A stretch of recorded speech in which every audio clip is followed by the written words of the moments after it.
వెంకటేశాయ. అనంతసూరిసూనవేభినంద్యమానవైభవాత్ దిగంతవాది హంసజైత్రకాళమేఘదేశికాత్ ఉపాత్త సర్వశాసనాయ హంతవర్షవింశతౌ పునః పునన్నమస్క్రియాస్తు వెంకటేశసూరయే. లక్ష్మీనాథసమారంభాం నాథయామునమధ్యమాం అస్మదాచార్యపర్యంతాం వందే గురుపరంపరాం. ప్రియ భాగవతోత్తములారా, ఆచార్య సార్వభౌములైనటువంటి శ్రీ యామునాచార్యుల వారి తిరునక్షత్ర మహోత్సవాన్ని పురస్కరించుకొని శ్రీ వెంకటేశ్వర భక్తి ఛానల్ మూలంగా ఈనాడు ఒక ప్రత్యేక కార్యక్రమాన్ని చేసుకుంటున్నాం. ఈ కార్యక్రమంలో, ఈ చర్చాగోష్ఠిలో, ఈ ఆచార్య గోష్ఠిలో విద్వాంసులందరూ కూడా వచ్చి ఉన్నారు. 4 విద్వాంసులు ఇక్కడ వేంచేసి ఉన్నారు. అందులో మొట్టమొదటగా ఇచ్చట మనకు విచ్చేసినటువంటి వారు డాక్టర్ తనూజ్ విష్ణువర్ధన్ గారు. వీరు వైఖానస ఆగమాన్ని క్షుణ్ణంగా అభ్యసించి అలాగే విశిష్టాద్వైత వేదాంతాన్ని కూడా చక్కగా అవలంబించి తిరుపతి రాష్ట్రీయ సంస్కృత విశ్వవిద్యాలయంలో అధ్యాపక వృత్తిలో వీరు విశేషమైనటువంటి కృషిని చేస్తున్నారు. అనేక కుంభాభిషేకాల్ని, సంప్రోక్షణలంతా కూడా చేసినటువంటి మహనీయులు, మంచి వాక్పటిమ కలవారు తనూజ్ విష్ణువర్ధన్ గారు. వారికి స్వాగతం, నమస్కారం. అలాగే ముఖ్యంగా పాంచరాత్ర ఆగమానికి సంబంధించినటువంటి ఒక కోటగా ఉండేటువంటి అద్భుతమైనటువంటి క్షేత్రం పార్థన్పల్లి అనేటువంటి క్షేత్రం, అలాగే మన్నార్గుడి అనేటువంటి క్షేత్రం. అచ్చట యామునాచార్యుల వారి చేత రచించబడినటువంటి ఆగమ ప్రామాణ్యం అనే గ్రంథాన్ని అనుసరించి, అనేక సంహితలను అనుసరించి ఆ దేవదేవుడు ఎన్నో విశేషమైనటువంటి ఆరాధనలు అందుకుంటున్నాడు. ఆ పాంచరాత్ర ఆగమ పండిత వంశానికి చెందినటువంటి వారు శ్రీమాన్ పార్థన్పల్లి వెంకటేశన్ స్వామివారు. వీరు తిరుమల తిరుపతి దేవస్థానముల ధర్మగిరి వేద విజ్ఞాన పీఠంలో దాదాపు 30-35 సంవత్సరాలుగా దివ్య ప్రబంధ అధ్యాపకుడిగా కొనసాగుతున్నారు. మన దేవస్థానాల్లో జరిగేటువంటి అనేక ఉత్సవాలలో పాల్గొంటూ నారాయణ దివ్య ప్రబంధం అనేటువంటి అగాధ భగవద్భక్తి సింధువులైన 12 ఆళ్వారుల ముఖార బిందువు నుండి వెలువడినటువంటి ఆ 4000 ప్రబంధాలంతా కూడా క్షుణ్ణంగా అభ్యసించినటువంటి వారు. ఆ 4000 ప్రబంధాలు వారి కరతల మలకం, ఎంతో సౌజన్యమూర్తులు. అటువంటి వెంకటేశన్ స్వామి వారికి స్వాగతాన్ని పలుకుతున్నాం. స్వామి నమస్కారం, స్వాగతం. అలాగే ఈనాడు విచ్చేసినటువంటి వారు శ్రీమాన్ అమోఘ చక్రవర్తి గారు. వీరు దాదాపు 11 సంవత్సరాలు అమెరికాలో ఉండి ఎన్విరాన్మెంట్ ఇంజనీర్ ఆ శాస్త్రాన్ని అభ్యసించి తర్వాత అహోబిలమఠ పీఠాధిపతుల యందు ఆ శరణాగతి అనేటువంటి తత్వాన్ని చేసి ప్రసిద్ధ విద్వాంసులైనటువంటి శ్రీమాన్ అనంత పద్మనాభాచార్యుల వారి దగ్గర గ్రంథ కాలక్షేపాలంతా చేసి ప్రబంధంలోనూ అలాగే తమిళ, తెలుగు, కన్నడ, ఆంగ్ల భాషలలో మంచి ప్రావీణ్యాన్ని సంపాదించినటువంటి వారు అమోఘ చక్రవర్తి గారు. వారికి కూడా స్వాగతాన్ని పలుకుతున్నాం. అదే ప్రకారం మనకు చిరపరిచితులు డాక్టర్ పిటిజి రంగరామానుజాచార్యుల వారు తిరుపతి రాష్ట్రీయ సంస్కృత విశ్వవిద్యాలయంలో ఆగమ విభాగంలో వీరు సహాచారులుగా పనిచేస్తున్నారు. వీరు పాంచరాత్ర ఆగమ శాస్త్రాన్ని చక్కగా అభ్యసించిన వారు.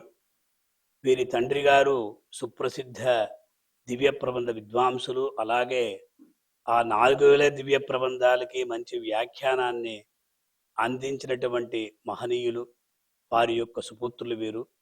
అలాగే దివ్య ప్రబంధాన్ని కూడా అభ్యసించి తద్వ్యాఖ్యానాన్ని కూడా చక్కగా తెలుసుకొని ఈనాడు చాలా చోట్ల ఉపన్యాసంతా చేస్తున్నారు.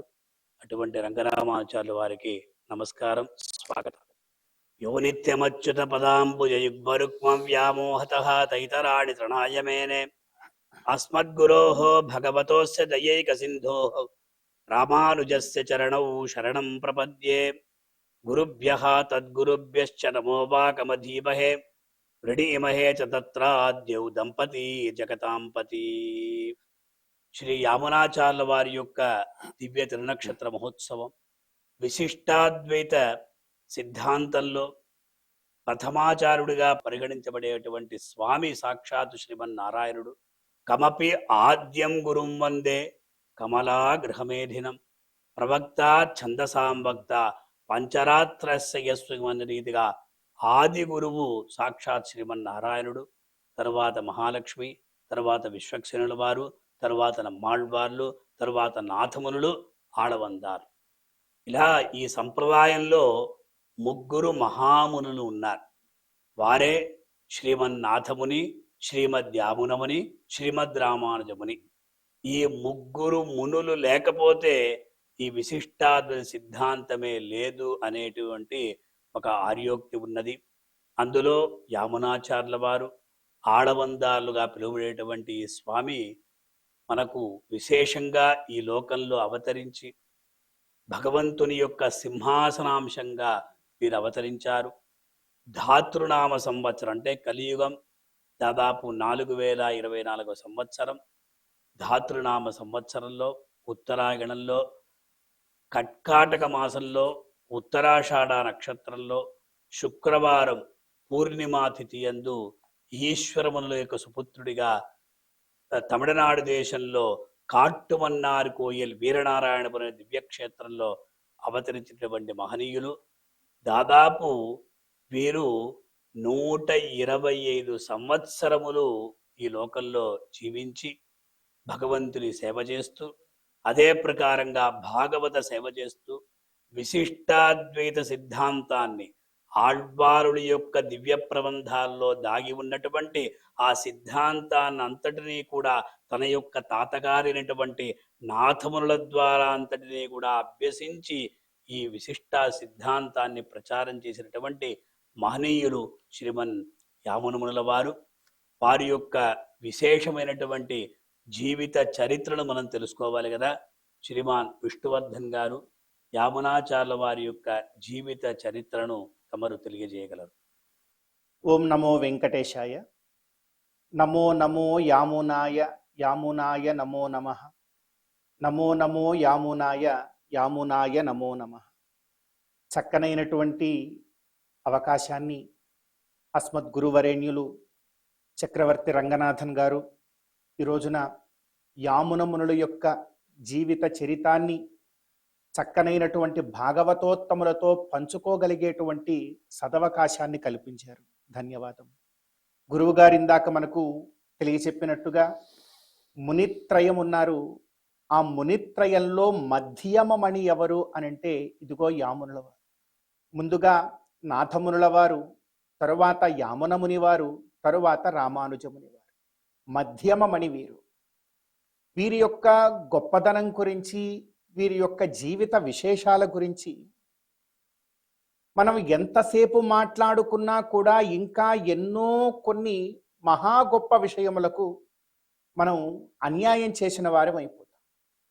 ఎందుకంటే అన్ని విశేషములు, వారి జీవితం అంతా కూడా వారు ఎన్ని సంవత్సరాలు జన్మించారో, ఎన్ని సంవత్సరాలు జీవించారో కూడా గురువు గారు మనకు తెలియజేశారు. మరి అన్ని సంవత్సరాల జీవితంలో వారు చేసినటువంటి దిగ్విజయ యాత్రలు ఎన్నెన్నో. వాటిలో కొన్ని ప్రధాన అంశాలను మనం ఈ రోజున చక్కగా తెలుసుకునే ప్రయత్నం చేద్దాం. యామునుల వారికి ప్రఖ్యాత నామము ఒకటి ఉన్నది, ఆళవందారులు అని. వారు రచించినటువంటి స్తోత్రరత్నానికి కూడా పేరు ఆళవందార స్తోత్రం అని అంటారు. ఇంతకీ ఏమిటండి ఈ ఆళవందారులు అంటే ఏమి అర్థం? ఒక్కటి ఆ పేరులో ఉండేటువంటి రహస్యం మనం అర్థం చేసుకుంటే వారి జీవితం యొక్క గొప్పదనం ఏమిటో మనకు పరిపూర్ణంగా కాస్త అర్థమైనట్టే లెక్క. ఆళవందారులు అని అంటే పాలించుటకు వచ్చినటువంటి వారు అని మనం తెలుగులో అర్థం చెప్పుకోవచ్చు. అసలు ఇంత గొప్ప నామము వారికి ఎలా వచ్చింది అనేటువంటి ఒక చిన్న సందర్భాన్ని ఈ రోజున మనం గురువుల యొక్క ఆశీస్సులతో తెలుసుకునే ప్రయత్నం చేద్దాం. అప్పట్లో వీరు జీవిస్తున్నటువంటి కాలంలో రాజ్యాన్ని పరిపాలన చేస్తూ ఉన్నటువంటి వారు చోళ మహారాజు. అప్పట్లో చోళ మహారాజుల యొక్క రాజ్యంలో ఎంతో చక్కనైనటువంటి పండిత సదస్సులు చాలా గొప్పగా జరిగేవి.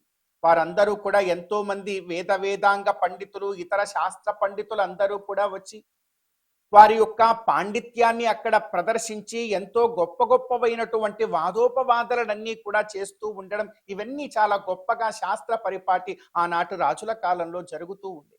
శాస్త్ర పరిరక్షణ, ఆ వాదనలో లోక కళ్యాణదాయకమైనటువంటి అంశాలను కూడా గ్రహించడము ఆనాడు రాజులు చేసేటువంటి. అదేవిధంగా చోళ మహారాజు ఒక రోజున తన భార్యతో కూడి చక్కనైనటువంటి ఒక పండిత సదస్సుని ఏర్పాటు చేశారు. చేస్తే ఎంతో మంది మహామహా పండితులు అక్కడికి వచ్చారు. అందులో ఒక ఆయన నామము ఉన్నది కోలాహలుడు అని ఒక ఆయన. ఆయన మహాపండితుడు, అక్కడ ఆస్థాన పండితుడు కూడా. అందరూ వచ్చారు, యామునుల వారు కూడా అక్కడ ఉన్నారు. అందరూ కూడా చెప్పారు, ఎవరైతే ఈ రోజున పండిత సభలో విజయాన్ని ఎవరైతే పొందుతారో వారికి నా యొక్క రాజ్యంలో అర్ధరాజ్యాన్ని ఇస్తాను అని చెప్పి మహారాజు ప్రకటన చేశారు. దాంతో ఈ కోలాహలుడు అనే ఆయన పేరులోనే కోలాహలం అని ఉంది కదా, చాలా కోలాహలంతో అయితే నేను ముందుకు వస్తున్నాను, ఎవరేం మాట్లాడినా సరే వారికి 3 అవకాశాలు ఇస్తాను, వారు ఏమి మాట్లాడినా కూడా నేను వారి మాటని ఖండిస్తాను. మరి కోలాహలుడు యొక్క పాండిత్యం ఏమీ సామాన్యం కాదు. అందరూ కూడా నిశ్శబ్దంగా ఉండిపోయారు. అటువంటి పరిస్థితుల్లో యామునుల వారు చక్కగా లేచి, నేను 3 ప్రశ్నలు వేస్తాను, వాటిని దయతో ఖండించగలరు అని చెప్పి మొదలుపెట్టారు. చూడండి, ఎంత చిన్నదైనటువంటి ప్రశ్ననే, కానీ అతను నోరెత్తి మాట్లాడకుండా అతని పేరులోనే కోలాహలం ఉన్నది, అతను కోలాహలము లేనివాడిగా చేసేశారు. మొట్టమొదటి ప్రశ్న వీరు అన్నారట, ఒక మాట అన్నారు, ఖండించండి దీన్ని చూద్దాము అని. మొదటి మాట అన్నారు యామునుల వారు, యుష్మన్ మాత నతు వంధ్య. అంటే మనం తెలుగులో చెప్పుకోవాలి అంటే, మీ తల్లి గారు సంతానము లేనటువంటి వారు కాదు, అంటే సంతానము ఉన్నవారు. మరి వీరి మాటని ఎలా ఆయన ఖండించగలరు? నిజమే కదండి, మా తల్లి సంతానము ఉన్నవారే కాబట్టే కదా నేను ఇక్కడ ఉన్నాను. కాబట్టి దాన్ని ఎలా ఖండించాలో అర్థం కాక మౌనాన్ని వహించాట. ఆ కోలాహలుడులో కాస్త కోలాహలం తగ్గి, మరి ద్వితీయ ప్రశ్నకి ఉద్యుక్తులయ్యారు. సరే, ఈ ప్రశ్న కాదు, మరొక ప్రశ్న వేయండి చూద్దాం అన్నట్ట కోలాహలం.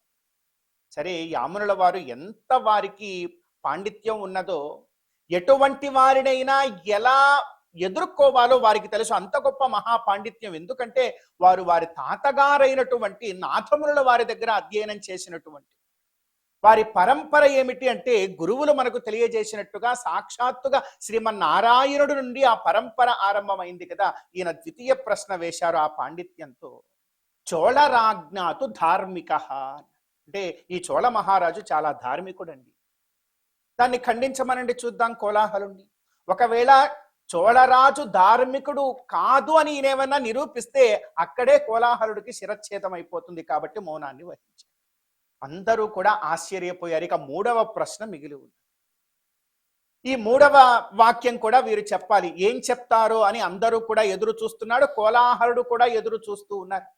రాజపత్ని పతివ్రత అన్నారట.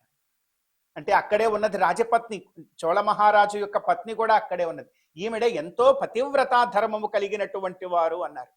ఇక నోరేమి ఎత్తగలడండి? ఆ మాటని ఖండించగలిగేటువంటి ధైర్యము రవ్వంత కూడా లేదు అక్కడ ఉన్నటువంటి కోలాహలుడికి. కోలాహలుడు కాస్త కోలాహల రహితుడైపోయి మౌనం వహించాడు. అప్పుడు రాజపత్ని అన్నారట, ఆళవందార్, చూశారా, మనల్ని పాలించడానికి వచ్చారీనా. అంటే అర్ధరాజ్యాన్ని వారు స్వీకరించారు. రాజు ఉన్న మాటగా అర్ధరాజ్యాన్ని ఇచ్చారు. ఆ అర్ధరాజ్యాన్ని స్వీకరించి నాథమునుల వారు చేసినటువంటి ధర్మ సంస్థాపన గురించి మనం ఎంత మాట్లాడుకున్నా కూడా తక్కువే. అదేవిధంగా మరొక చిన్న అంశాన్ని కూడా వారి జీవితాంశంలో గురువుల యొక్క ఆశీస్సులతో మీ ముందు నేను పంచుకునే ప్రయత్నం చేస్తాను. ఈ సంఘటన అంతా జరగడానికి ముందుగా ఆళవందార్ల వారు గురుకులంలో చదువుకుంటూ ఉన్నటువంటి సందర్భంలో రాజుకు తెలియకుండానే మధ్యవర్తులుగా ఉన్నటువంటి కొందరు వీరి గురుకులాన్ని కూడా కప్పం కట్టమనేవారు. పాపం గురుకులాన్ని నడిపేటువంటి గురువులు ఏ విధంగా కప్పం కట్టగలరు? ఈ కాలంలో లాగా మనం ఏదో విద్యాలయాలకి వెడితే చాలా పెద్ద పెద్దవైనటువంటి ధనాలు ఫీజుల రూపంలో చెల్లించడం అనేటువంటిది మన గురుకుల వ్యవస్థలో ఏమాత్రం కూడా లేదు. ప్రతి శిష్యుడు కూడా తన గురువు గారి దగ్గరికి వెళ్ళి అధ్యయనం చేస్తూ ఉంటే ఆ ఉపనయన సమయంలో చెప్పేటువంటి ధర్మాలను పాటిస్తూ ఉండేవారు. అంటే ఆ గురువు గారి చెప్పినటువంటి మాటలను చక్కగా అధ్యయనం చేయడం, నేర్చుకోవడం. సదారణ్యాత్ సమిధ ఆహారోద కుంభంచ ఆచార్యాదీనో వేదమతీష్వ మమ హృదయం హృదయంతే అస్తు మమ చిత్తం చిత్తేన అన్వేహి. ఇలా ధర్మాలు ఉండేవి గురుకులం. ఆ ధర్మాల్ని పాటిస్తూ వారు చక్కగా నడిపేటువంటి వారు. మరి అలాంటిది ఆ గురువు గారికి కూడా నిద్రలేచి అలా భిక్షాటనకి వెళ్ళి వచ్చినటువంటి ద్రవ్యంతో ఆ గురుకుల విద్యార్థులందరికీ అంత ఆహారం పెట్టి ఆయన కూడా వైశ్వదేవాది యజ్ఞాలన్నీ కూడా చేసుకొని అంత ఆహారం తీసుకోవడమే తప్ప ధన సముపార్జన అనేటువంటిది ఉండేది కాదు. మరి ఎలా కప్పం కట్టాలి? అటువంటి సందర్భంలో ఈ రాజభటులు రాజుగారికి తెలియకుండానే వచ్చి వీరి దగ్గర కప్పం తీసుకొని వెడుతూ ఉంటే ఒక పత్రం ఇచ్చారట కప్పం కట్టం. ఆళవందారుల వారు ఆ పత్రం తీసుకొని చించేసి వారికి ఇచ్చేశారు. ఏమిటి ఇంత గర్వంతో ఇలా చేస్తారా అని వాళ్ళు వెళ్ళి రాజుగారికి, అయ్యా వీరు ఈ విషయం చెప్పలా, ఏది కప్పం కట్టమన్నాను దానికి వ్యతిరేకించారని రాజుగారి దగ్గర చెప్పకుండా వేరొక కారణాలేవో వీరి మీద కాస్త కోపం వచ్చేటువంటి సందర్భ కారణాలేవో చెప్పి ఇలా మీరు యొక్క రాజపత్రికని ఆయన చించేశారు. అక్కడ ఉండేటువంటి ఆస్థాన పండితులు గాని రాజు గాని ఆయన ఎవరు ఏంటి ఏ ధైర్యంతో ఆయన చించారు వెళ్ళి రమ్మంటే ఆళవందారుల వారు ఒక చిన్న శ్లోకాన్ని పత్రం మీద లిఖించి వారికి పంపారు. నవయం కవయస్తు కేవలం నవయం కేవల తంత్ర పారగాహ అపితు ప్రతివాద వారణ ప్రకటాటోపవిపాటనే క్షమామ. అయ్యా మేమేం పెద్ద కవులం కాదు, మేమేమి గొప్ప శాస్త్ర పండితులము తంత్రపారగులము అంతకన్నా కూడా కాదు. ఎవరైతే శాస్త్ర విరుద్ధమైనటువంటి కార్యాలను రాజ విరుద్ధమైనటువంటి కార్యాలను చేస్తూ ఉంటారో వారిని మాత్రం విడిచిపెట్టే వాళ్ళం కూడా అంతకన్నా కాదు. చాలా ధైర్యంగా ఈ శ్లోకాన్ని రాసి వారికి పంపారు. రాజుగారు కూడా ఆ శ్లోకాన్ని చదివి ఆంతర్యాన్ని తెలుసుకొని ఆ తరువాత ఈ గురుకుల వ్యవస్థలో ఉండేటువంటి ఔన్నత్యాన్ని కూడా రాజు తెలుసుకొని వీరి ద్వారా ఆ కాలంలో గురుకుల వ్యవస్థని చాలా గొప్పగా స్థాపన చేశారట అప్పటి చోళరాజులు కూడా. చూడండి, ఇంత గొప్ప పరంపర, ఇంతకన్నా గొప్పవి ఒక అన్నం బాగా ఉడికిందా లేదా తెలుగు సామెత అంటారు, ఒక మెతుకు పట్టుకొని చూస్తే చాలు. అదే విధంగా ఇంత గొప్ప ఆళవందారుల యొక్క చరిత్ర ఎంత గొప్పది అనడానికి ఈ రెండు ఉదాహరణల కన్నా కూడా మనకేమి ఉదాహరణ కావాలి. అందుకనే వీరి పరంపర అనంతరం వచ్చినటువంటి రామానుజుల వారు కూడా ఇటువంటి వారి యొక్క పరంపరలో ఉన్నారు కదా. అందుకే చూడండి, గొప్పదైనటువంటి తిరుమంత్రాన్ని కూడా నా ఒక్కడికి అందితే కుదరదు, సకల జనావళందరికీ కూడా ఈ గొప్పదైనటువంటి భాగ్యం కలగాలని గోపురాన్ని ఎక్కి అందరికీ కూడా చెప్పినటువంటి మహానుభావులు భగవద్ రామానుజుల వారు. వారికి అంత గొప్ప సంస్కారము, లోక కళ్యాణదాయకమైనటువంటి సంకల్పం ఎలా కలిగింది అంటే వారి పూర్వాచార్యులు ఇంత గొప్పవారు కనుక ఇంత గొప్పవారైనటువంటి ఆ యామునుల వారి యొక్క, నాథమునుల వారి యొక్క, భగవద్ రామానుజుల వారి యొక్క పరంపరలో మధ్యమమణి అయినటువంటి ఆ ఆళవందారుల యొక్క జీవితంలో ఉండేటువంటి విశేషాలను భాగవతులందరితో పంచుకోగలిగేటువంటి ఈ సదవకాశాన్ని ఇచ్చినటువంటి గురువులకు శ్రీ వెంకటేశ్వర భక్తి ఛానల్ వారికి సప్రశ్రయ నమస్కారములు తెలియజేస్తూ నమస్కారం. అయ్యా విష్ణువర్ధన్ గారు ఎంతో చక్కటి విషయాల్ని యామునాచార్యుల వారి యొక్క జీవితంలో జరిగినటువంటి సంఘటనలను చాలా బాగా తెలియజేశారు. వాస్తవంగా చెప్తే యామునాచార్యుల వారికి ఆనాడు వారు వాదానికి వెళ్ళినటువంటి సమయం వయస్సు 12 సంవత్సరాలు, కేవలం 12 సంవత్సరాలు. యామునాచార్యుల వారి యొక్క బ్రహ్మవర్చస్సును చూసిన వెంటనే ఆ చోళభూపతి యొక్క ధర్మపత్ని ఆశ్చర్యపడిపోయి, ఇతను ఆడవందార్ ఎన్మై ఆడవందీరో అని తమిళలో చెప్తుంటారు. మమ్మల్ని కాపాడడానికి వచ్చావు కదా అనే దీంతో చెప్తారు. ఎప్పుడైతే ఆ విద్వజ్జన కోలాహలుడు ఎంతో అహంకారంతో, ఇతడు చిన్న పిల్లవాడు కదా, ఇతడు ఏం చేస్తాడు, ముందు నువ్వే అడుగు అని చెప్పేశారు. మొదటి ప్రశ్న అవంధ్యాకిలతే మాత అన్నారు. రెండవ ప్రశ్న రాజపత్ని పతివ్రత అని. మూడవ ప్రశ్న ఏష రాజాచ ధర్మజ్ఞ అని. అయ్యా, యామునాచార్యుల వారు ఎప్పుడైతే అడిగారో కోలాహలుని యొక్క కోలాహలం తగ్గిపోయింది. అప్పుడు రాజపత్ని ముందే పందెం కాసింది. ఎవరితో? రాజుగారితో పందెం కాసి, చూడండి ఇతనే గెలుస్తాడు అని, యామునాచార్యులే గెలుస్తాడని చెప్పింది. కానీ అదే సమయంలో రాజుగారికి ఆక్కియాళ్వాన్ కోలాహలుడి పైన అంత అమిత నమ్మకం, విశ్వాసం. మహాపండితుడు, వృద్ధుడతను, అందువల్ల మంచి పాండిత్యం గలవాడి, ఇతనే గెలుస్తాడు. అప్పుడు పందెం కాచింది ఆవిడ. పందెం కాచి, లేదు ఇతనే గెలుస్తాడు. సరే, ఒకవేళ ఇతను ఓడిపోతే నేను దాసదాసిగా ఉంటానని చెప్పింది ఆవిడ. ఒకవేళ గెలిస్తే రాజు చెప్పాడు, అర్ధరాజ్యాన్ని ఇస్తానన్నాడు. అవంధ్యాకిలతే మాత అన్నాడు. అంటే నీ తల్లి గొడ్రాలు కాదు అని ఆక్కి ఆళ్వాన్తో చెప్తే, ఒక పుత్రుడు ఉన్నాడు కదా, ఎట్లా గొడ్రాలు అవుతుంది ఆవిడ అంటే, సరే ఆ రాణిగారు అడుగుతారు, మీరు ప్రశ్నలు అడిగారు కదా, సమాధానం చెప్పండి అడిగారు. అప్పుడు ఆయన యమునాచార్యులు చెప్పారు, గొడ్రాలు అని ఒక శబ్దం ఏదైతే ఉందో అక్కడ అరటి చెట్టు ఉందే, అది ఒక్క గెల వేస్తుంది. దానికి కదళీ వంధ్య అని పేరు. అంటే ఎటువంటి సంస్కారం లేనటువంటి అహంకార పూరితుడినటువంటి పుత్రుని కన్నటువంటి ఆ తల్లి గొడ్రాలు. అందువల్ల ఒకే ఒక పుత్రుడు కలిగినటువంటి తల్లి కనుక గొడ్రాలు అని సమాధానం యామునాచార్యులు చెప్పారు. రెండవ ప్రశ్న, ఈ రాజ్ఞీచ పతివ్రత అన్నారే, ఏష రాజ్ఞీ పతివ్రత అన్న, ఈవిడ పతివ్రత కాదు, ఎలా దాన్ని ఎలా నిరూపించుకోవాలి? చెప్పినటువంటి ఇది సమాధానం ఏం చెప్పాలి? కాదు కాదు అని చెప్పాలి. కోలాహలుడు చెప్పలేదు, అదే సమయంలో ఈయన దానికి సమర్థనం చెయ్యాలి. ఈవిడ పతివ్రత కాదు అని చెప్పేసి అందరికి ఆశ, ఈవిడ పతివ్రత కాదు, పక్కనే ఉంది, అందరూ ఉన్నారు.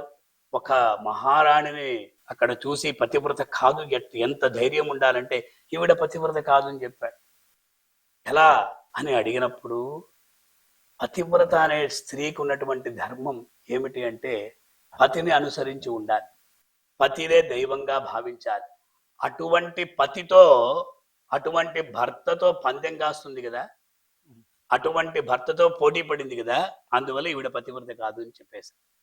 మూడవ విషయం, ఈ రాజు ధర్మజ్ఞుడు అని చెప్పాడు. ఇతడు ధర్మజ్ఞుడు కాదు ఎలా చెప్పాలంటే, ఇటువంటి పండిత కంటకుడైనటువంటి ఈ ఆక్కియాళ్వాన్ కోలాహలుని తన పురోహితుడిగా పెట్టుకున్నాడు కదా, ఇతడు ధర్మాత్ముడు కాదని చెప్పారు. ఈ ప్రకారంగా ఒక అద్భుతమైనటువంటి సన్నివేశం అనేది ఆ యామునాచార్యుల వారి యొక్క జీవిత చరిత్రలో మనం చూడొచ్చు. చాలా చక్కగా తెలియజేశారు. ధన్యవాదాలు.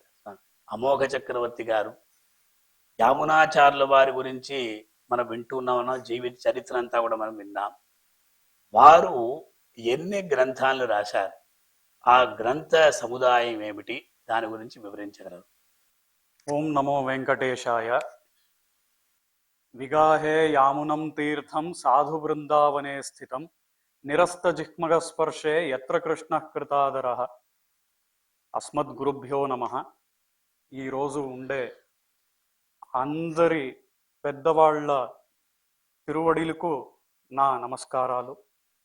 ఈరోజు యామునాచార్యుల తిరునక్షత్రం ప్రయుక్తంగా ఈ చర్చాగోష్ఠిలు నాకు కూడా ఇక్కడ మాట్లాడడానికి అవకాశం ఇచ్చినందుకు నేను అనంత ధన్యవాదాలను తెలియచేసుకుంటున్నాను.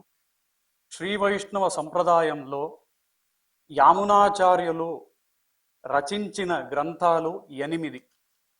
ఈ 8 గ్రంథాలు ఏవి అనేది ఒక శ్లోక ద్వారా మనకి తెలుస్తుంది. అదేమంటే ఆ శ్లోకమే మానత్వం భగవన్మతస్య మహతః పుంసస్తథా నిర్ణయః తిస్రసిద్ధయ ఆత్మసంవిదఖిలాధీశానతత్వాశ్రయాః గీతార్థస్య చ సంగ్రహః స్తుతియుగం శ్రీశయోరిత్యమూన్ యద్గ్రంథాన్ అనుసందధే యతిపతిః తం యామునేయం నుమః. ఈ శ్లోకాన్ని మనకి స్వామి వేదాంత దేశికన్ చూపిస్తారు. ఈ శ్లోకంలో స్వామి వేదాంత దేశికన్ యామునాచార్యులు చేసిన 8 గ్రంథాలని ఒక లిస్ట్ పెట్టి మనకి చూపిస్తారు. మొదటిగా వచ్చే గ్రంథం అదేనే ఆగమ ప్రామాణ్యం. ఈ ఆగమ ప్రామాణ్యం అనే గ్రంథము మనకి ఆ భగవంతుడికి చేసే పూజా విధి విధానాలు, తర్వాత ఉత్సవ విధి విధానాలు, ఇవన్నీ ఎలా చెయ్యాలి అనే దాన్ని చూపిస్తుంది. తర్వాత రెండవ గ్రంథం ఏది అని చూస్తే అదే మహాపురుష నిర్ణయం. ఈ మహాపురుష నిర్ణయం అనే గ్రంథంలో స్వామి యామునాచార్యులు ఆ కొండపైన ఉన్న శ్రీ వెంకటేశ్వరుడే మహావిష్ణువే పరదైవము అని నిర్ణయం చేసి మనకి చూపిస్తారు. దానికి తర్వాత సిద్ధిత్రయం అనే ఆత్మసిద్ధి, సంవిత్ సిద్ధి, ఈశ్వర సిద్ధి అనే గ్రంథాల్ని యామునాచార్యులు రచించారు. ఈ గ్రంథాల్లో ఉండే ఎన్నో విషయాలన్నీ తీసుకొని ప్రమాణంగా వాడుకొని బ్రహ్మసూత్రానికి వ్యాఖ్యానమైన శ్రీభాష్యంలో స్వామి భాష్యకారులు మనకి చూపిస్తారు. ఇది మాత్రం కాకుండా గీతార్థ సంగ్రహం అనే శ్రీమద్ భగవద్గీతకి ఒక వ్యాఖ్యానం. ఈ వ్యాఖ్యానం ఎలా ఉందంటే 32 శ్లోకాలు ఉండే వ్యాఖ్యానం ఇది. ఇలాంటి ఒక వ్యాఖ్యానంలో మనం ఏం చూడొచ్చు అంటే ఒక్కొక్క అధ్యాయంలో ఏ విషయాలు సారంగా చెప్పారు. ఆ రామానుజుడు అంటే ఇక్కడ శ్రీకృష్ణుడు, బలరాముడికి ఆయన తమ్ముడు కాబట్టి రామానుజుడు.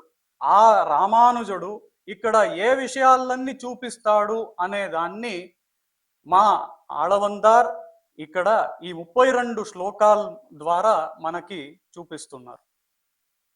దాంతో ఈ గీతార్థ సంగ్రహం అనే గ్రంథాన్ని ఆధారంగా పెట్టుకొని మా స్వామి భాష్యకారులు శ్రీమద్ భగవద్గీతానికి ఒక విస్తృతమైన వ్యాఖ్యానం, అదే గీతా భాష్యం అనే వ్యాఖ్యానాన్ని ఇచ్చారు. అది మాత్రం కాకుండా ఈ గీతార్థ సంగ్రహం అనేటటువంటి ఈ గ్రంథానికి ఒక వ్యాఖ్యానం, అంటే ఈ గీతార్థ సంగ్రహమే శ్రీమద్ భగవద్గీతానికి వ్యాఖ్యానం. దీనికి మరి ఒక వ్యాఖ్యానంగా స్వామి వేదాంత దేశికన్ గీతార్థ సంగ్రహ రక్ష అనే ఒక వ్యాఖ్యానాన్ని మనకి రచించి ఇచ్చారు. అలా ఈ గీతార్థ సంగ్రహం అనే గ్రంథం చాలా ముఖ్యమైన గ్రంథం. మన శ్రీ వైష్ణవ సంప్రదాయంలో ఉండే ఎన్నో గొప్ప అర్థాలన్నీ ఈ గ్రంథం మనకి చూపిస్తుంది. అది మాత్రం కాకుండా ఇంకా 2 గ్రంథాలని మా యామునాచార్యులు మనకి ఇచ్చారు. ఆ గ్రంథాలు ఏవంటే 2 స్తోత్ర గ్రంథాలు. ఒకటి మహాలక్ష్మి అమ్మవారు మీద చేసిన 4 శ్లోకాలు ఉన్న చతుశ్లోకి. అది మాత్రం కాకుండా ఇంకొక శ్లోక గ్రంథం ఆ భగవంతుడు మీద ఉండే స్తోత్రంలోనే రత్నమైన ఒక గ్రంథం, అదే స్తోత్ర రత్నము. ఆ స్తోత్ర రత్నం ఎలాంటి ఒక గ్రంథము అని మనం చూస్తే ఎన్నో అర్థాలు ఈ రోజు వరకు మన ఆచార్యులు కొత్తగా ఇస్తున్నారు. అంటే ఏమర్థం? ఆ స్తోత్రరత్నం అనే గ్రంథంలో ఎన్నో అర్థాలు దాచిపెట్టారు యామునాచార్యులు. ఇలా ఉండే ఈ గ్రంథ వైభవాలు ఒక్కొక్కటి చెప్తూ ఉంటే దానికి సమయావకాశం చాలదు. ఇలా ఈ ఒక స్తోత్ర గ్రంథాలు, అలాగే సిద్ధాంత గ్రంథాలు, ఇలా మొత్తంగా 8 గ్రంథాలని ఇక్కడ స్వామి వేదాంత దేశికన్ ఈ శ్లోక ద్వారా మనకి చూపించారు. తర్వాత చివరలు స్వామి వేదాంత దేశికన్ చెప్తారు, స్వామి రామానుజాచార్యులు ఎప్పుడు స్వామి యామునాచార్యులని, తర్వాత యామునాచార్యులు రచించిన ఆ గ్రంథాల్లో ఉండే విషయాలని ధ్యానిస్తూ ఉంటారు. అలాంటి యామునాచార్యులకి నా నమస్కారాలు అని చెప్పి ఈ శ్లోకాన్ని స్వామి వేదాంత దేశికన్ స్వామి వారు ముగిస్తారు. ఈ విషయాలు మేము చెప్తూ మనకి కూడా మా మనోవాకాయ శుద్ధి కలుగుతుంది. దానివల్ల మన జీవితం సార్థకమవుతుంది. ఈ రోజు వరకు మా ఆచార్యాలు ఈ గ్రంథాన్ని చదువుతూ దాంట్లో ఉండే అర్థాలన్నీ అందరికీ కొత్తగా ఈ రోజు వరకు ఇస్తూ వస్తున్నారు. దానివల్ల మా జీవితం సార్థకమవుతుంది. అమోఘ చక్రవర్తి గారు, ధన్యవాదాలు. యామునాచార్యుల వారి యొక్క ప్రబంధాలు 8 తెలియజేశారు. మానత్వం భగవన్ మతస్య మహతః అనే శ్లోకం ద్వారా. అందులో దేశికుల వారు ఒక చోట నాథోపజ్ఞం ప్రవృత్తం బహుభిః ఉపచితం యామునేయ ప్రబంధైః త్రాతం సమ్యక్ యతీంద్రైః అఖిల తమః దర్శనం కర్శనం నః అన్నారు. అంటే వీరు లేకపోతే మధ్యమణిగా చెప్పారు కదా, మధ్యమణిగా యామునాచార్యుల వారు ప్రకాశిస్తున్నారు. అందులో గీతార్థ సంగ్రహం అద్భుతమైనటువంటి స్తోత్రం. నందనందనుని యొక్క వదనార విందం నుండి వెలువడినటువంటి 700 శ్లోకాలకు యామునాచార్యుల వారు 32 శ్లోకముల 32 బ్రహ్మ విద్యా అన్న రీతిగా 32 శ్లోకముల ద్వారా ఆ తాత్పర్యాన్ని తెలియజేశారు. అందులో స్వధర్మ జ్ఞాన వైరాగ్య సాధ్య భక్త్యైక గోచర నారాయణ పరం బ్రహ్మ గీతాశాస్త్రే సమీలిత అని ఒక్క శ్లోకం చాలు. ఆ శ్రీమన్నారాయణుడే పరతత్వమని. అలాగే ఎప్పుడు తెలియజేశాడు అంటే అస్థాన స్నేహ కారుణ్య ధర్మాధర్మధియాకులం పార్థం ప్రపన్నముద్దిశ్య శాస్త్రావతరణం కృతం అన్నారంటే శరణాగతి చేశాడు అర్జునుడు. అంతవరకు భగవంతుడు ఏం చెప్పలేదు. కానీ అర్జునుడు శరణాగతి చేసిన తరువాతనే, అంటే తన యొక్క శస్త్రాన్నంతా కూడా ఎప్పుడైతే అతను వదిలిపెట్టాడో ఆ సమయంలో ఉపదేశం చేశారు. కనుక అద్భుతమైనటువంటి స్తోత్రాలు. ఆ 32 శ్లోకములని ఆధారంగా గైకొని భగవద్ రామానుజుల వారు గీతాభాష్యాన్ని రచించారు. భగవద్ రామానుజుల వారి యొక్క గీతాభాష్యం మీద వేదాంత దేశికుల వారు తాత్పర్య చంద్రిక అనేటువంటి ఒక అద్భుతమైన వ్యాఖ్యానం రచించారు. చాలా బాగా చెప్పారు స్వామి. శ్రీమాన్ పిటిజి రంగరామన్ స్వామి వారు స్తోత్రరత్నం అని ఒక మాట చెప్పారు. మన సంప్రదాయంలో 3 రత్నాలు ఉన్నాయి. మంత్రరత్నం, పురాణరత్నం, స్తోత్రరత్నం అని. మంత్రరత్నం అనేది ద్వయమంత్రం, పురాణరత్నం అనేది విష్ణు పురాణం, స్తోత్రరత్నం అనేది ఆళవందాల చేత రచించబడినటువంటి శ్లోక సమూహం ఏదైతే ఉందో దానికి స్తోత్రరత్నం అని పేరు. ఈ స్తోత్రరత్నంలో ఎలా భగవంతుణ్ణి, దేవదేవుని యొక్క ఆ దివ్యమంగళ విగ్రహాన్ని, స్వామివారి యొక్క స్వరూప రూప గుణ విభవాదుల్ని ఎలా యామునాచార్యులు అనుభవించారు, ఆ విషయ వైభవాన్ని తమరు తెలియజేయగలరు. ఆజ్ఞస్వామి. యత్పాదాంభోరుహధ్యాన విధ్వస్త శేషకల్మష వస్తుతాముపయాతోహం యామునేయం నమామితం. ఆళవందార్ల యొక్క తిరునక్షత్ర సందర్భంగా నిర్వహింపబడేటటువంటి ఈ గోష్ఠిలో దాసునికి స్తోత్రరత్నంలో ఉండేటటువంటి భగవంతుని యొక్క దివ్యమంగళ విగ్రహ వర్ణన, దానికి సంబంధించినటువంటి కొన్ని విషయాలను మనం స్మరించుకుందాం. స్తోత్రరత్నంలో మొత్తం 67 శ్లోకాలు ఉంటాయి. అందులో మధ్యకి, స్తోత్రరత్నం మధ్యకి మనం వెళ్ళినట్లయితే 32వ శ్లోకం నుంచి దాదాపు ఒక 5 శ్లోకాలలో యామునాచార్యుల వారు భగవానుని యొక్క, శ్రీమన్నారాయణుని యొక్క దివ్యమంగళ విగ్రహ వర్ణనం ఆపాదమౌళి అద్భుతంగా వర్ణించారు. ముందుగా విరాజమానోజ్వల పీతవాససం స్మితాశ్రీనూన సమామలచ్చవిం నిమగ్ననాభిం తనుమధ్యమున్నతం విశాల వక్షస్థల శోభిలక్షణం అనేటటువంటిది 32వ శ్లోకం. ఈ శ్లోకానికి ముందు యామునాచార్యుల వారితో భగవానుడు చక్కగా తెలియజేశాడు. ఈ ముందు శ్లోకంలో యామునాచార్యుల వారు కదా పునఃశంఖరదాంగ కల్పక ధ్వజారవిందాంగుశర వజ్రలాంఛనం త్రివిక్రమత్వ చరణారవిందయులం మదీయమూర్ధానమలంకరిష్యతి అని, భక్తుడనేటువంటి వాడు దేవాలయంలోకి వెళ్ళినప్పుడు శఠార్ సమర్పిస్తారు అర్చకులు. ఆ శఠార్ సమర్పణ సమయంలో ఈ శ్లోకాన్ని చదువుకోవాలట వైష్ణవులైనటువంటి వారందరూ కూడా, భక్తులైనటువంటి వారు. స్వామి యొక్క దివ్యమంగళ విగ్రహ ఆ వైభవాన్ని అనుభవించాలనుకునేటటువంటి వారు స్వామి యొక్క పాదాలు శిరస్సును ఎప్పుడు కదా ధరించేది అనుకోవాలట ముందుగా. అట్లా ఆ దివ్యమంగళ విగ్రహ వర్ణనలో ప్రధానమైనటువంటి పాదాలను నెత్తిన ధరించినప్పుడు స్వామి అడిగాడట, యామునాచార్య మీకు పాదాలను యొక్క శిరస్వై పాదాలను ఉంచాను, సరిపోతుందా, చాలునా అని అడిగారట స్వామి. ఇదంతా భావన ప్రకర్ష, అడిగారు అనే భావన. అప్పుడు యామునాచార్యుల వారు ఏమంటున్నారు అంటే, అది చాలదు స్వామి, నీ యొక్క పాదాలను శిరస్సుపై ధరించడం మాత్రమే కాదు, నీ యొక్క దివ్యమంగళ విగ్రహంలోని అణువణువు కూడా, ప్రతి అవయవం కూడా, ప్రతి విలక్షణమైనటువంటి ఆభరణము, ఆయుధములు అన్నీ కూడా నేను నిన్ను పరిపూర్ణంగా అనుభవించేలాగా నాకు దర్శనాన్ని ఇవ్వాలి అని ప్రార్థించారట యామునాచార్యుల వారు. ఆ వైభవం ఈ శ్లోకంలో మనకి తెలియజేస్తున్నారంటారు.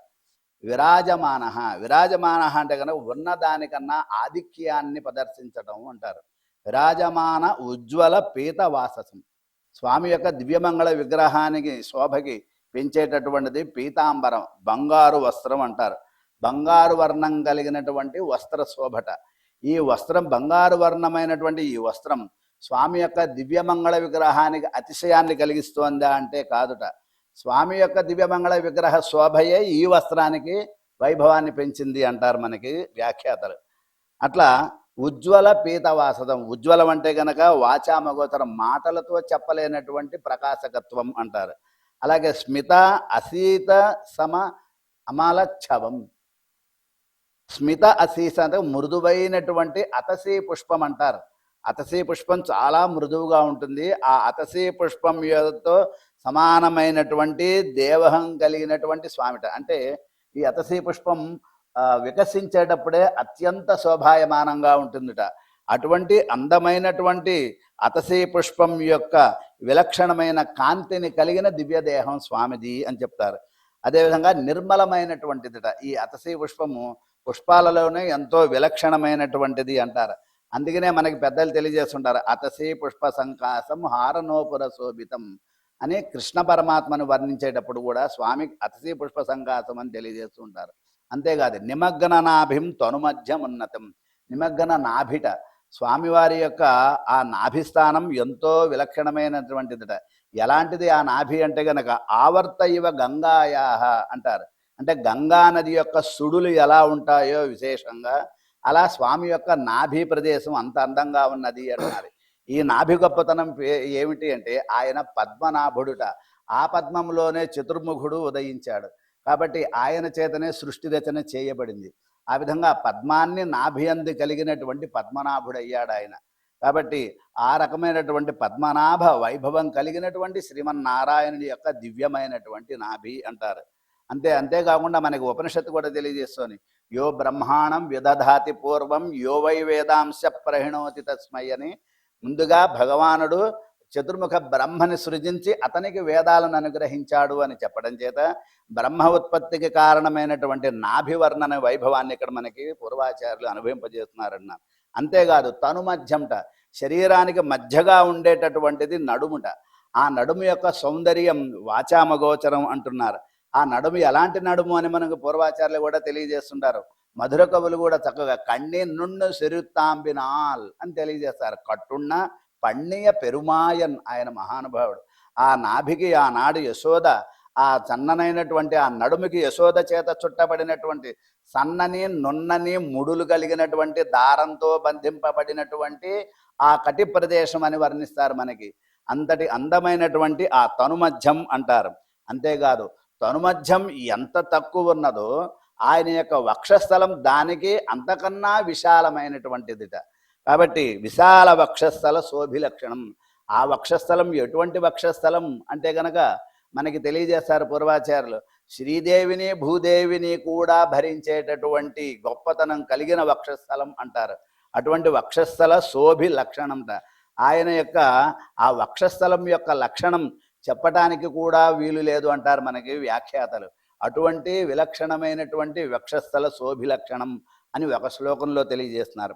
అంతేకాదు ప్రబుద్ధ ముగ్ధాంబుజచారులోచనం సవిభ్రమభ్రూతలముజ్వలాధరం శుచిస్మితం కోమలగండమున్నసం లలాట పర్యంత విలంబితాలకం అని మరొక శ్లోకంలో కూడా చేస్తున్నారు.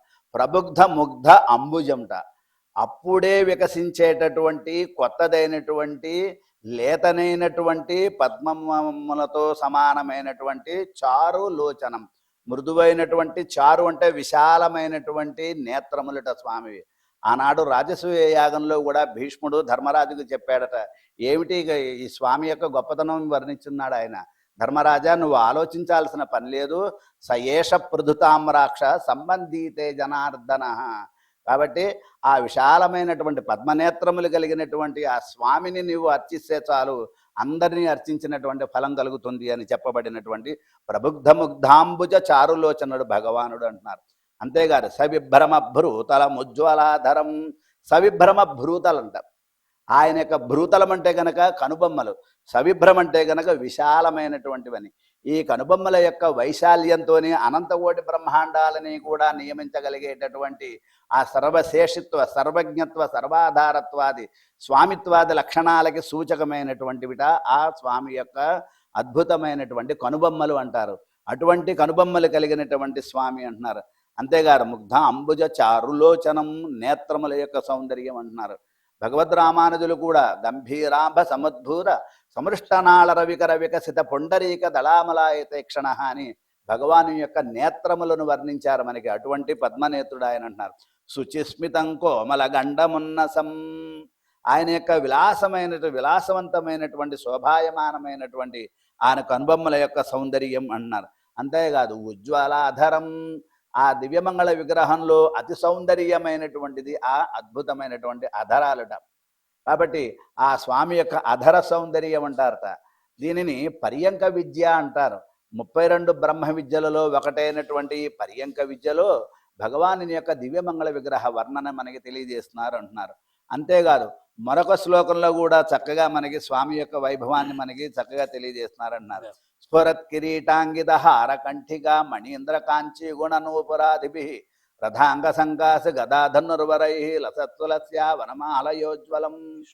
భగవానుని యొక్క ఆయుధములు, ఆభరణములు అన్నీ కూడా భగవానుని ఆశ్రయించడానికి మూలాధారములుట. అటువంటి ఆయుధములు, ఆభరణములుట వైజయంతి అనేటటువంటి వనమాల, అలాగే శంఖ చక్రములు, అదేవిధంగా కిరీటము, గద మొదలైనవన్నీ కూడా స్వామి యొక్క దివ్యమంగళ విగ్రహంలో ఆశ్చర్యణీయభూతములు అనేటటువంటి విషయాన్ని యామనాచార్యుల వారు చక్కగా అనుభవించారు ఈ 3 శ్లోకాలలో.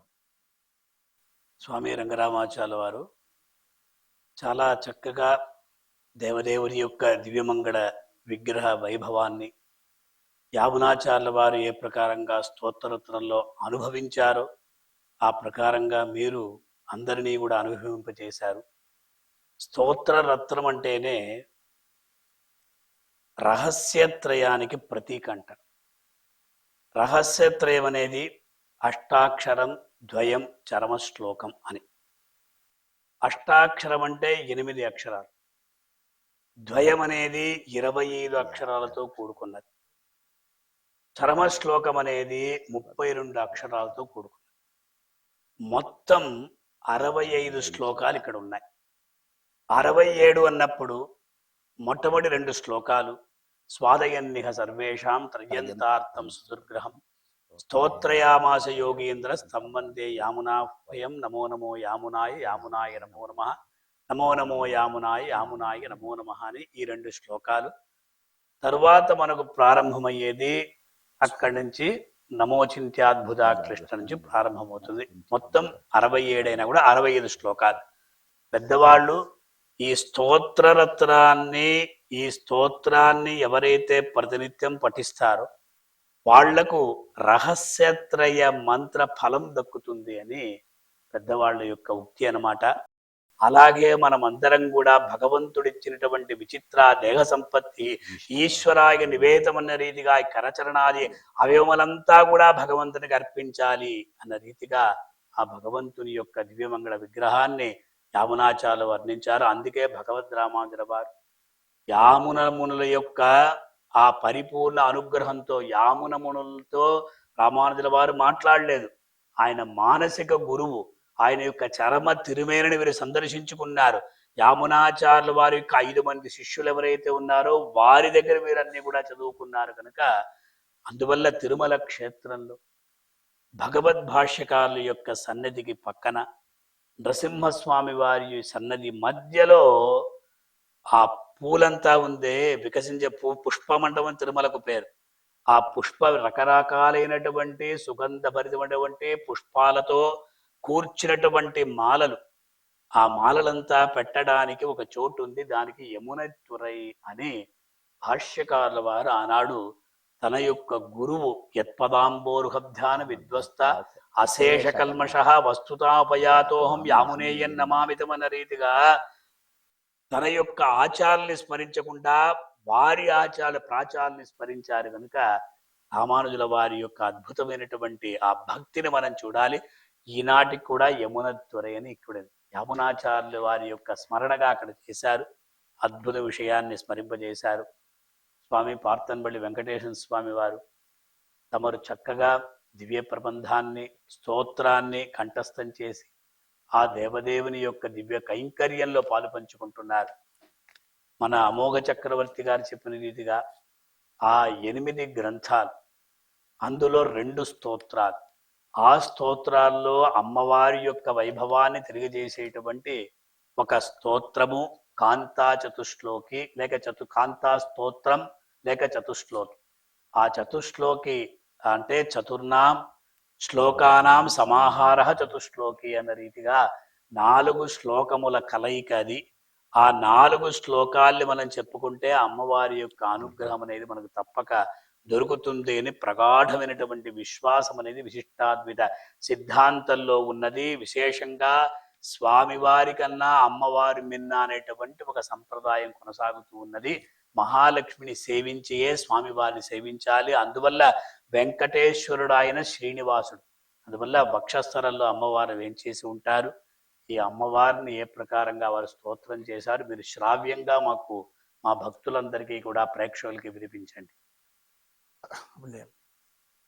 యత్పదాంబోర్హద్యాన విధ్వస్తాశేషకల్మషః వస్తుతాముభయాతోహం యామునేయం నమామిదం కాందస్తే పురుషోత్తమ పణిపదిః శయ్యాసనం వాహనం వేదాత్మా విహకేశ్వరో యవనికా మాయా జగన్మోహిని బ్రహ్మేశాదిసురవ్రజస్తద ఇదః తద్దాసదాసీ గణః శ్రీరిత్యేవ చ నామదే భగవతి భ్రూమః కథం త్వాం వయం యస్యాస్తే మహిమానం ఆత్మనైవ త్వద్వల్లభో విప్రభుః నాళం మాదుం యత్తయా నిరవధిం నిత్యానుకూలం స్వదః తాం త్వాం దాసయతి ప్రపన్న ఇది చ స్తోష్యామ్యహం నిర్భయః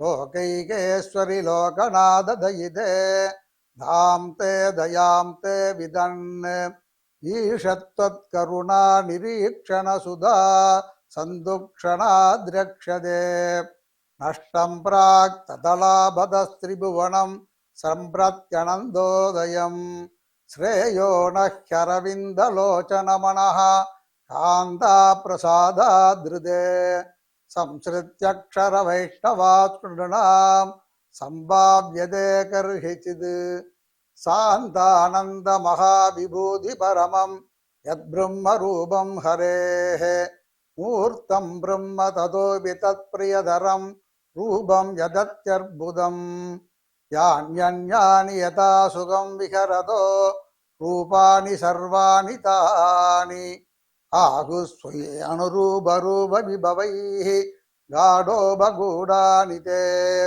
ఆకారత్రయ సంపన్నాం అరవింద నివాసినీం అశేష జగదీశిత్రీం వందే వరదవల్లభాం. వెంకటేశ్వర స్వామి వారు సాక్షాత్తు అమ్మవారి యొక్క పాదార విందముల యందు మనల్ని కూడా తీసుకుని వెళ్ళారు. ఇందులో కాంతస్థే పురుషోత్తమ అని చెబుతూ శ్రీరిత్యేవచ నామతే భగవతి బ్రుమకథంత్వాం వయ, అమ్మవారి పేరు శ్రీహి అని పేరు. శ్రీ లేకుండా ఈ లోకంలో ఎవ్వరి ఒక పేరు ఉండదు, శ్రీ ఉండాలి ముందర. అందువల్ల ఆ శ్రీ అనేది సకార రేఫ ఈకారం, అంటే 3 వేదముల కలయిక శ్రీ.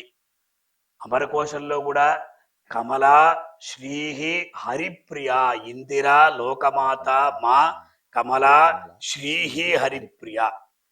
భగవంతుడు శ్రీమాన్ ఎప్పుడవుతా అంటే శ్రీ ఉంటేనే శ్రీమాన్ అవుతాడు. అమ్మవారు ఉంటేనే భగవంతుడికి కూడా, భగవంతుడి ఉనికి కూడా అప్పుడే తెలుస్తుందట. అందువల్ల ఆయన శ్రీమాన్ ఎప్పుడవుతా అంటే శ్రీ. శ్రీ అంటే ఏమిటి అన్నారు?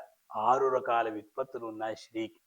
అంటే శృణోతి, శ్రావయతి అంటే శ్రితాసి అన్యై సర్వై, అలాగే శ్రయసి రమణం, సంశ్రిత గిరహ, శృణోషి ప్రేయాంసం. ఈ ప్రకారంగా భక్తుల యొక్క మొరలను వింటుంది, భగవంతునికి వినిపిస్తుంది.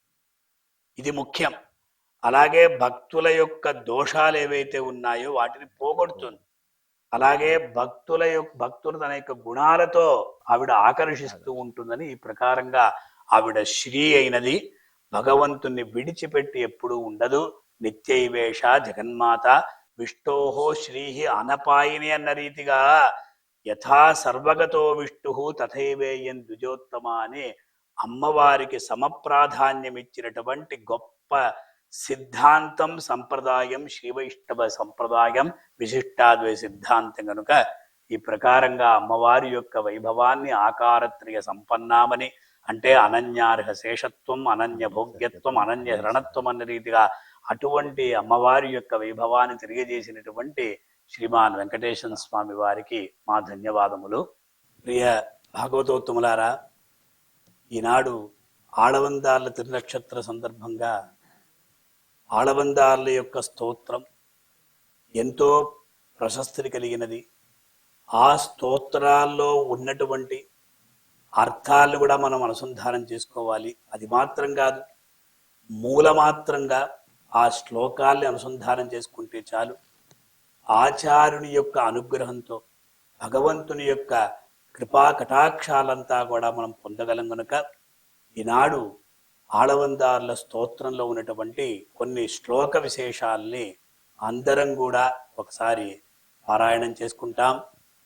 స్వాదయన్నిహ సర్వేషాం త్రయ్యంతార్థం సుదుర్గ్రహం స్తోత్రయామాస యోగీంద్రః తం వందే యామునాహ్వయం. నమో నమో యామునాయ, యామునాయ నమో నమః. నమో నమో యామునాయ, యామునాయ నమో నమః. ధర్మనిష్టోస్మి న చాత్మవేదీ న భక్తిమాన్ త్వచ్చరణారవిందే అకించనో అనన్యగతి శరణ్య త్వత్పాదమూలం శరణం ప్రపద్యే. నిరాసకస్యాపి న తావదుత్సహే మహేశః తుం తవ పాద పంకజం. రుషానిరస్తోపి శిశుస్తనందయః న జాతు మాతుశ్చరణైర్జిహాసతి.